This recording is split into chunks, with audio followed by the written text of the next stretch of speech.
Nova Arianto lanjut geber latihan timnas menjelang tampil di laga kedua di ajang uji coba Piala Kemerdekaan 2025 ini. Update kondisi terbaru striker timnas Indonesia U17 setelah terjatuh ke parit stadion setelah berhasil mencetak gol. Nama Coach Shin Tae yang kini kembali ramai dibahas di tengah kabar, dirinya akan turun mendampingi Korea Selatan melawan skuad Garuda Muda. Penampilan memukau Matthew Baker bersama skuad Garuda kini terus mencuri perhatian. Benarkah Messilgers akan segera bergabung ke Crystal Palace di tengah berbagai rumor yang berkeliaran di media sosial? Terus ramai soal akun ex timnas Indonesia yang kirim pesan ke klub baru JITZES di Italia. Simak informasi selengkapnya sebagai berikut.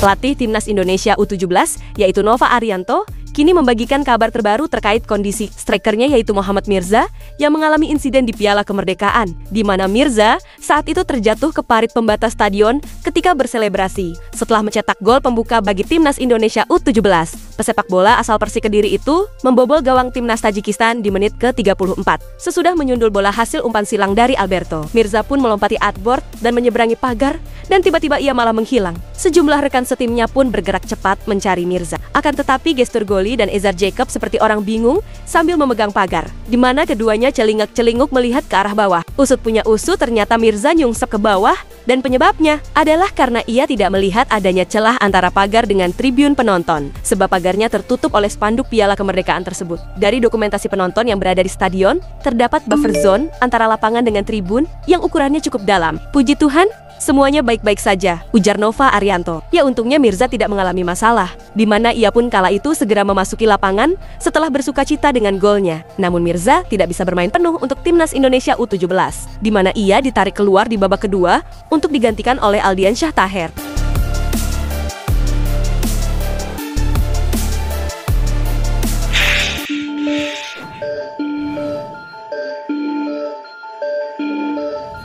Coach Shin Tae yang kini kembali ramai dibahas di tengah perjuangan tim Merah Putih untuk tampil di Piala Dunia, di mana baru-baru ini ia mengakui bahwa dirinya bisa saja kembali melatih skuad Garuda jika ada kesempatan yang datang. Ya, diketahui pada bulan Januari yang lalu muncul kabar mengejutkan soal pemecatan Coach Shin Tae dari timnas Indonesia. Hal tersebut dikonfirmasi oleh Ketua Umum PSSI Erick Thohir dalam sebuah konferensi persnya. Kala itu PSSI pun telah menyerahkan seluruh dokumen terkait pemutusan kontraknya yang menandakan berakhirnya kerjasama yang terjalin sejak 2019 itu. Pak Marji sudah bertemu Coach Tae tadi pagi dan beliau telah menerima semua surat resmi. Selanjutnya akan ada proses berikutnya terkait berakhirnya kerjasama ini. Saya ucapkan terima kasih sekali lagi, ujar Erick Thohir dalam keterangan persnya. Ya, saat ini juru taktik asal Korea Selatan itu juga sudah menemukan tim baru yang dilatih. Namun kendati begitu, ternyata Coach Shin Tae tidak menutup kemungkinan untuk melatih timnas Indonesia lagi.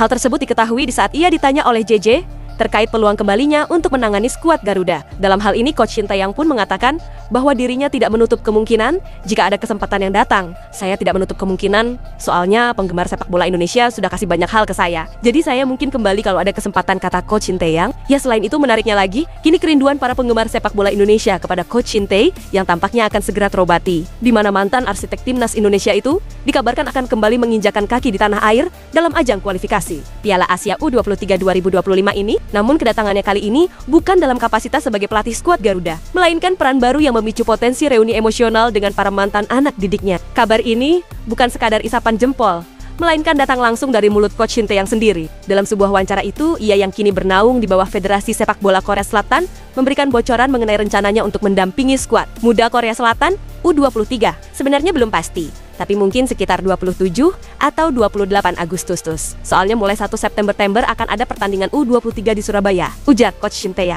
Ya, lebih lanjut ia pun menjelaskan bahwa perannya dalam kunjungan ini adalah sebagai perwakilan resmi KFA, di mana hal itu sebuah tugas yang ia emban atas permintaan langsung dari pimpinan federasi. Ya, ada pertandingan di sana. Mungkin saya akan ke sana sebagai manajer tim U23 atas nama Asosiasi Sepak Bola Korea, ucap Coach Shin Tae. Kayaknya saya akan ke sana sebagai manajer tim atas permintaan Pak Ketua. Imbuh Coach Shin Tae-yang, ya kedatangannya ke Surabaya tentu lebih dari sekadar tugas profesional, di mana momen ini membuka peluang besar untuk sebuah reuni mengharukan antara sang mentor dengan para pemain timnas Indonesia U23 yang pernah ia poles, di mana saat ini banyak dari pemain tersebut kini telah menjadi tulang punggung tim berkat gemblengan keras dan kepercayaan yang diberikan oleh sang mantan pelatih. Meskipun kini ia akan datang dengan status sebagai bagian dari tim lawan, namun pertemuan antara dirinya dengan mantan anak asuhnya akan menjadi pemandangan yang dinantikan.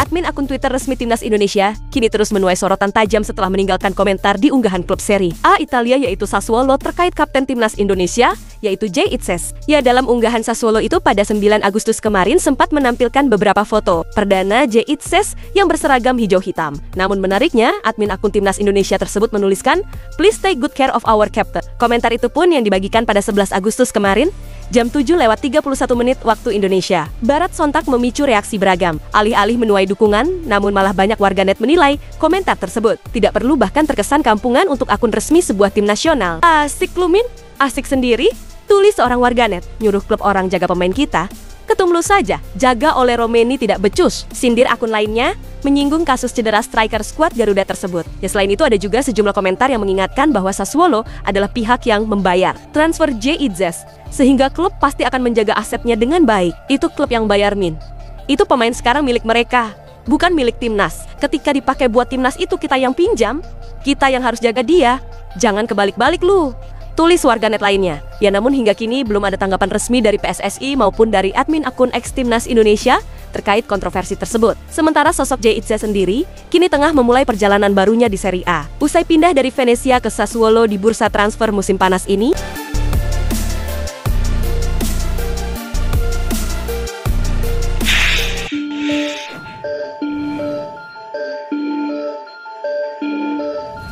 Matthew Baker kini memang dinilai layak untuk terpilih sebagai pemain terbaik di laga perdana Piala Kemerdekaan antara Timnas Indonesia U17 kontra Timnas Tajikistan U17 yang berakhir imbang pada Selasa malam kemarin. Bermain di Stadion Utama Sumatera Utara, Timnas Indonesia sempat memimpin 2 kali, namun skuad Garuda Muda gagal untuk mempertahankan keunggulannya hingga peluit akhir dibunyikan. Menariknya, sosok Matthew Baker dalam laga itu menjadi salah satu benteng kokoh di lini belakang Timnas Indonesia U17 di saat melawan Tajikistan U17. Bersama Putu Panji, pemain kelahiran Australia itu tampil penuh determinasi dalam menjaga pertahanan skuad Garuda Muda. Meskipun gawang Timnas Indonesia kebobolan 2 kali, namun kontribusi Matthew Baker tetap patut diapresiasi, di mana di babak kedua ia berkali-kali melakukan intercept krusial dan blok penting untuk mematahkan serangan lawan. Pemain yang berkarier di Melbourne City itu juga cerdik dalam mengganggu ritme permainan timnas Tajikistan dan membuat tim lawan kesulitan untuk memanfaatkan peluang yang ada. Dalam hal ini, perannya jelas menjadi faktor penting dalam menjaga keseimbangan tim di lapangan.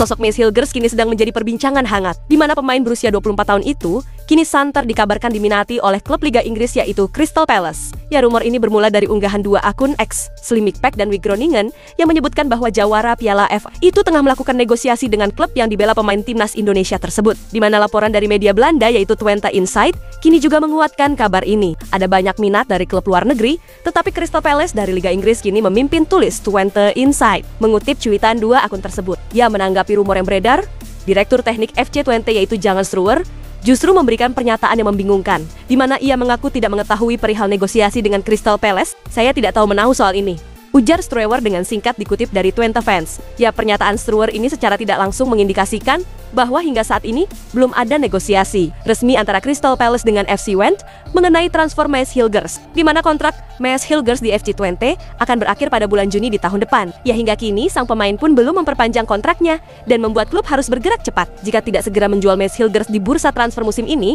maka FC Twente berisiko kehilangan sang pemain secara gratis di musim panas tahun depan. Di mana sejumlah klub lain pun juga dikabarkan sempat mengincar Mace Hilgers, namun tidak ada kelanjutan dari rumor tersebut. Sedangkan FC Twente sendiri sudah membuka pintu bagi Mace Hilgers untuk hengkang jika ada tawaran yang pasti.